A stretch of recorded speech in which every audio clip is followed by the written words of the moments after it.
Etna volcano has erupted. This is the Europe's most active volcano. It's not the tallest. The tallest is probably Mount Damavand, is the tallest volcano in the Eurasia, but that's not active like the way that the Etna is. It has fumaroles. Today we had the Etna erupting. This is one of the numerous peaks that the Etna has.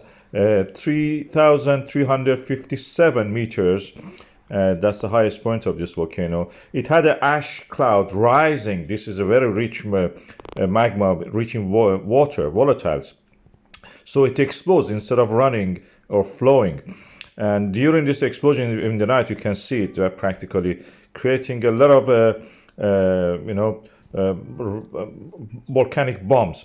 This is the Africa pushing against Eurasia, subducting under the Eurasia, and the volcanoes like Etna in the Sicily are the result of it. They have a signature of the sulfur dioxide, like many other volcanoes, and that's the way we know that the volcano is going to erupt or has erupted.